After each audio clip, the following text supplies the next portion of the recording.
My friends, yesterday, on June 4th, 1944, Rome fell to American and Allied troops.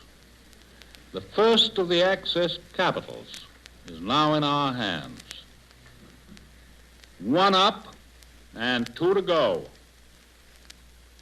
It is perhaps significant that the first of these capitals to fall should have the longest history of all of them. The story of Rome goes back to the time of the foundations of our civilization. We can still see there monuments of the time when Rome and the Romans controlled the whole of the then known world. That too is significant, for the United Nations are determined that in the future, no one city and no one race will be able to control the whole of the world. In addition to the monuments of the older times, we also see in Rome the great symbol of Christianity, which has reached into almost every part of the world. There are other shrines and other churches in many places, but the churches and the shrines of Rome are visible symbols of the faith and determination of the early saints and martyrs that Christianity should live and become universal. And tonight, it will be a source of deep satisfaction that the freedom of the Pope and of Vatican City is assured by the armies of the United Nations. It is also significant that Rome has been liberated by the armed forces of many generations, many nations.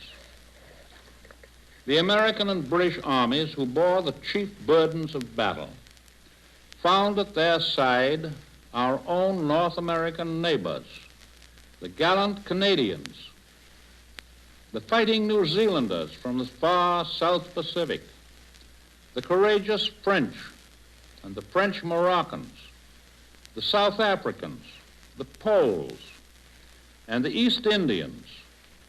All of them fought with us on the bloody approaches to the city of Rome. The Italians, too, forswearing a partnership in the Axis, which they never desired, have sent their troops to join us in our battles against the German trespassers on their soil. The prospect of the liberation of Rome meant enough to Hitler and his generals to induce them to fight desperately at great cost of men and materials and with great sacrifice to their crumbling eastern line and to their western front. No thanks are due to them if Rome was spared the devastation which the Germans wreaked on Naples and other Italian cities. The Allied generals maneuvered so skillfully that the Nazis could only have stayed long enough to damage Rome at the risk of losing their armies. But Rome is, of course, more than a military objective. Ever since before the days of the Caesars, Rome has stood as a symbol of authority. Rome was the republic. Rome was the empire.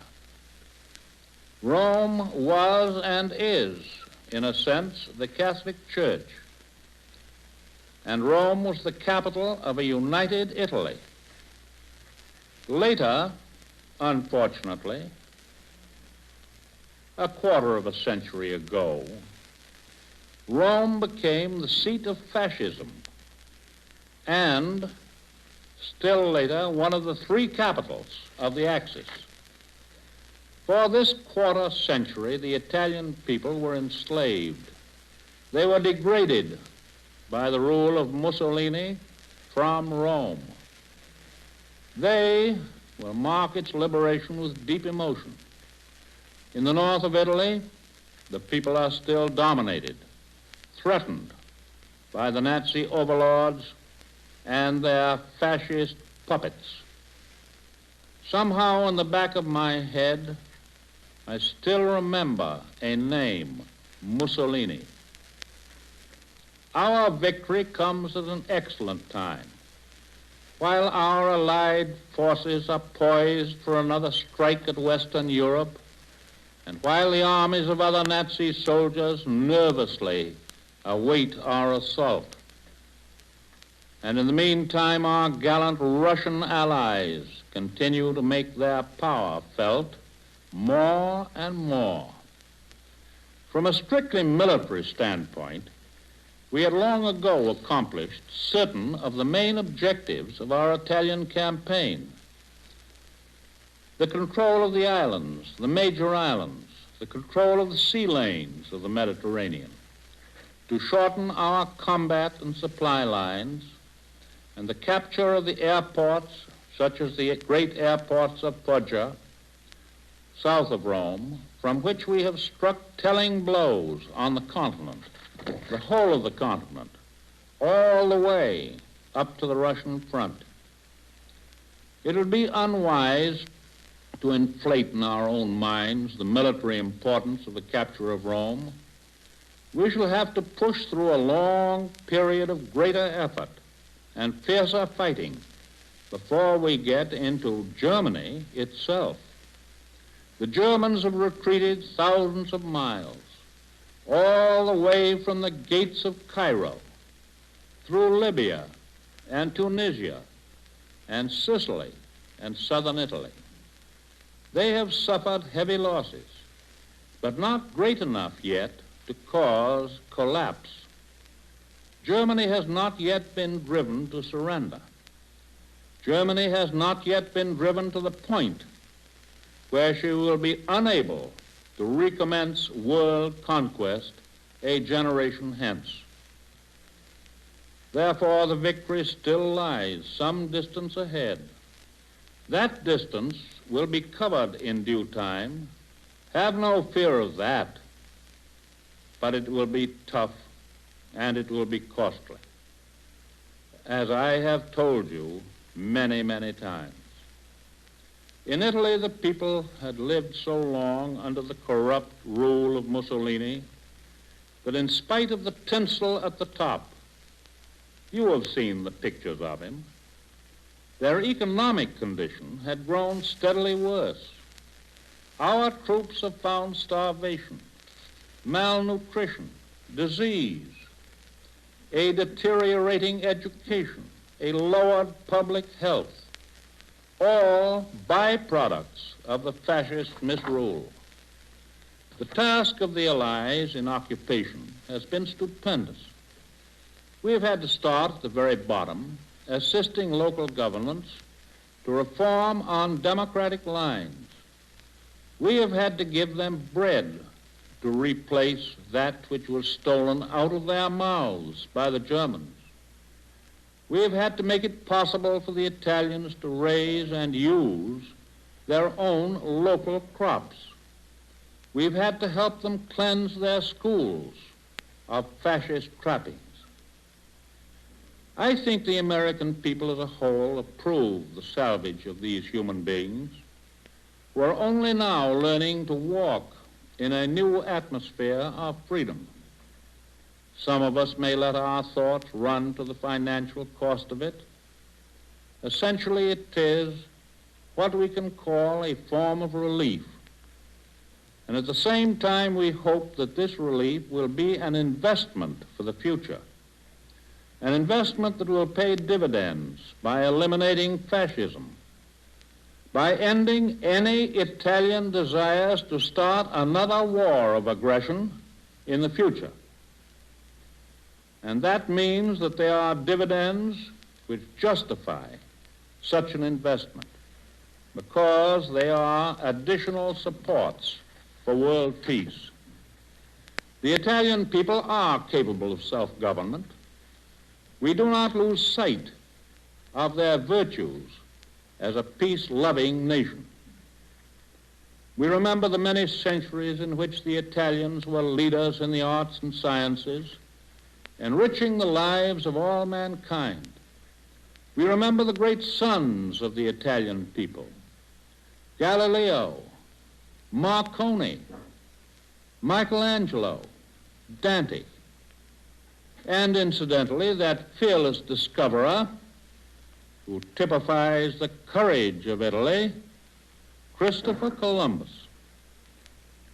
Italy cannot grow in stature by seeking to build up a great militaristic empire. Italians have been overcrowded within their own territories, but they do not need to try to conquer the lands of other peoples in order to find the breadth of life. Other peoples may not want to be conquered. In the past, Italians have come by the millions into the United States. They have been welcomed. They have prospered. They have become good citizens, community, government leaders. They are not Italian Americans. They are Americans, Americans of Italian descent. Italians have gone in great numbers to the other Americas, Brazil and the Argentine, for example. Hundreds and hundreds of thousands of them. They have gone to many other nations in every continent of the world, giving of their industry and their talents and achieving success and the comfort of good living and good citizenship.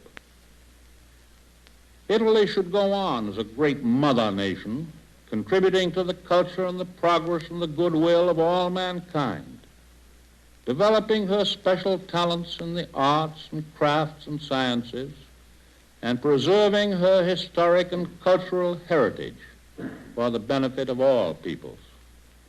We want and expect the help of the future Italy toward lasting peace. All the other nations opposed to fascism and Nazism ought to help to give Italy a chance.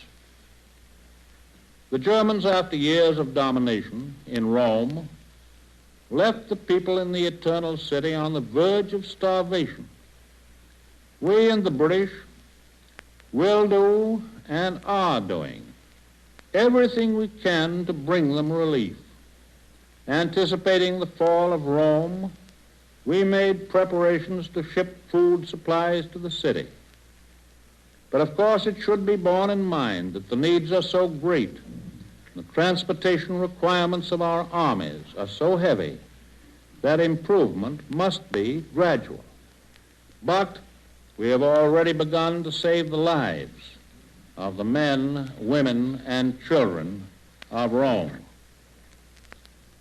This, I think, is an example of the efficiency of your machinery of war. The magnificent ability and energy of the American people in growing crops, in building the merchant ships, in making and collecting the cargoes, in getting the supplies over thousands of miles of water, and thinking ahead to meet emergencies. All this spells, I think, an amazing efficiency on the part of our armed forces, all the various agencies working with them, and American industry and labor as a whole.